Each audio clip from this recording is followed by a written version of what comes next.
I'm Mark. And I'm Josh. And this is Alter Ego Comics TV for the week of August 10th, 2011.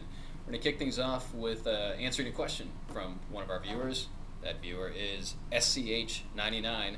Posted a comment on the video stream last week and wanted to know what our favorite non-superhero current titles are. What are your personal favorite titles, current or past? Actually, current or past. Oh. Now, I told him current, so we're stuck with current. Outside of the superhero genre. Well, I'll start, and anybody that's been watching these videos, this should not be a surprise, but American Vampire by Scott Snyder and Raphael Albuquerque, if that's your real name, sir. And the first 6 issues had a backup by Stephen King, and that was really the selling point when this book launched, was that Stephen King was writing, or co-writing the series. And slowly, well, maybe not slowly, quickly it became evident that Scott Snyder was really the mastermind of this book and has been off and running with it. You don't have to be a huge vampire fan to appreciate it. I am not a huge vampire fan, but if you're a fan of good stories, if you're a fan of good comics and good artwork, this is just outstanding. And Americana, because the stories take place over a period of years at turn-of-the-century America. So, good stuff. That would be my first one. I'll just do mine, then you can do yours. Eric Powell's The Goon. I really think this could be for everybody, but I know it's not for everybody.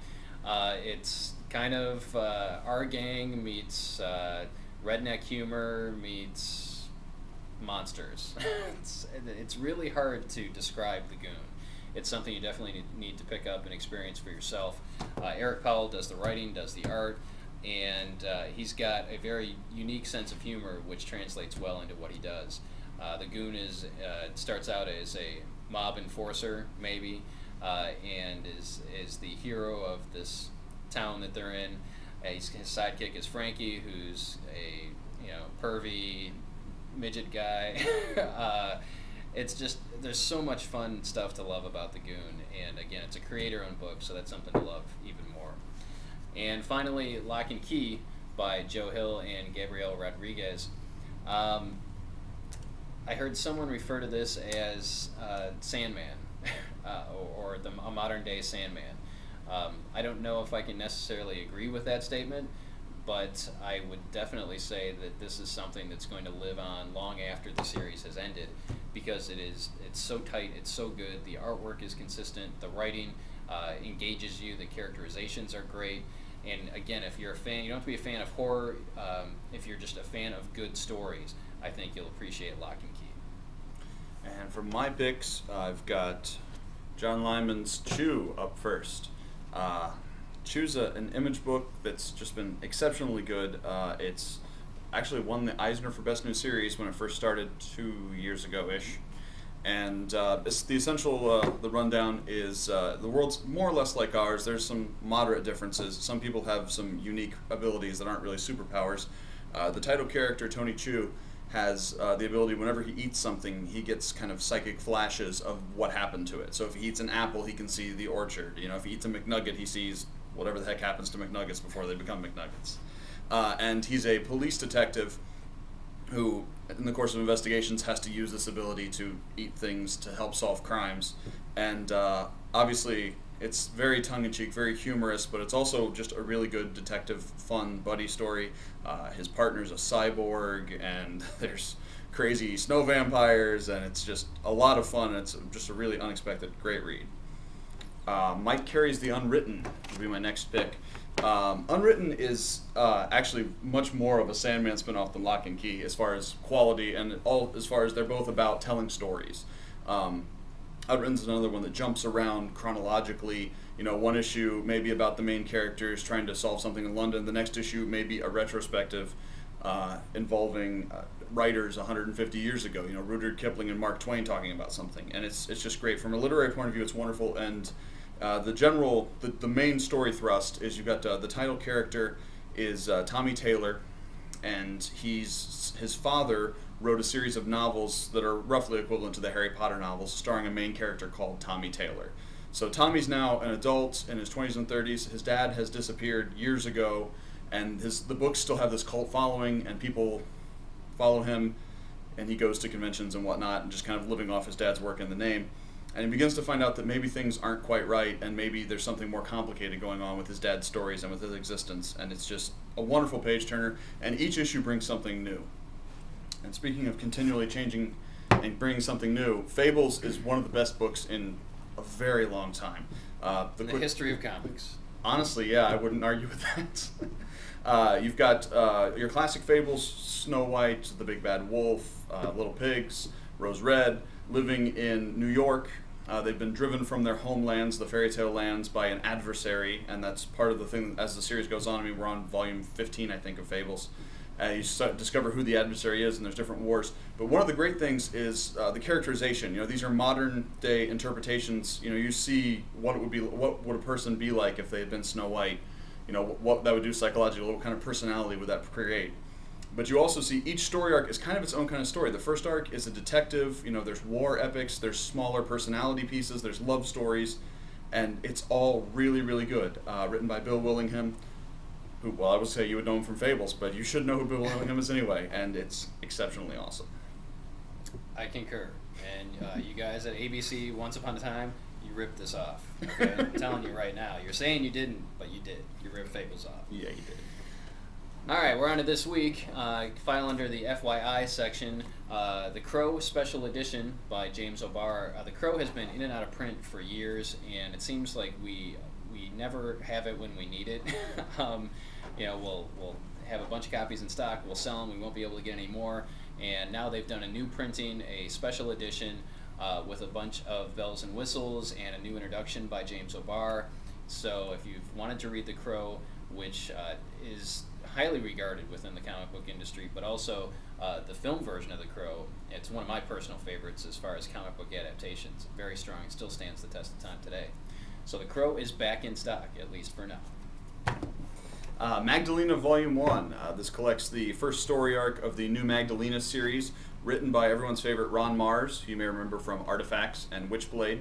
And yeah, I guess a quick rundown. Magdalena is one of the artifact bearers. She bears the Spear of Destiny. I was going to say the Spear of Longinus, but I guess it's the same thing. And Spear of Angina. Yes, Angina's rough. Anyway, she bears the spear, and this is set in relatively recent continuity, but you don't need to know much of her backstory to follow it. It does a really good job of kind of introducing you on the fly. Essentially, the church wants her to come back and work for them again after she's been estranged from them, and you see the trials that go through when you're one of the only people that's a threat to high-level demons. Amazing Spider-Man 667, 666. 666. I like a 666. Was one of my picks a couple weeks ago. This is Spider Island Part 1, the official Part 1. And again, Dan Slott continues to nail it here. Humberto Ramos does the artwork, and it's outstanding. Just lots of fun, good setup to what looks to be a major storyline to affect the Marvel Universe. Now's the time to get on board. New Avengers, number 15. This is a Fear Itself tie-in, but like most of the previous New Avengers stuff, it's sort of a smaller, self-contained story. And in this case, we're following Squirrel Girl. Now, I'm not a huge GLA, Great Lakes Avengers fan, but I really like what Bendis has done, making her the nanny for the Cage family's baby. And it's just fun seeing her interact with the world as a hero. You know, you get her kind of interacting with all the other New Avengers. And it's just a great read, both within the Fear Itself saga and as far as a character piece. Booster Gold 47, the final issue of Booster Gold, and the last part of the Flashpoint tie-in with Booster Gold. As Josh said when 46 came out, Booster Gold has been really, really good. It's been good from the beginning, but the Flashpoint tie-ins have been very, very good, and he's the only mainstream DC Universe character to understand, outside of Barry Allen, that the world has changed and they're in the world of Flashpoint, and it's been an interesting ride over the last, I think, 4 issues that they've explored Flashpoint and Booster Gold. So this is it. This is the finale, and it's a doozy. Good stuff, and looking forward to seeing Booster Gold in Justice League International next month as part of the new DC Universe. You know, Dan Jurgens is still going to be around. Thank goodness. He is kind of the mastermind behind Booster Gold, and he will be writing the Justice League International, the aforementioned Justice League International, and he's also doing the artwork on the new Green Arrow book in September. So it's nice to see. I mean, Dan Jurgens has been in the industry for a long time. He really came to fame during the Death of Superman storyline, and that was a long time ago. So he's still around. He's still doing some great work, both on the writing and the artwork side. And again, Booster Gold was a great companion book to Flashpoint. You should be checking it out. All right, Iron Age 3. Of course, you wouldn't know it's Iron Age 3 because the Dazzler logo is bigger than the name of the book. But this continues the time-traveling story of the modern-day Tony Stark leaping through time, trying to put together a one of Doom's time platforms and to stop Dark Phoenix from consuming our reality. And like all the other issues, this has been exceptionally strong.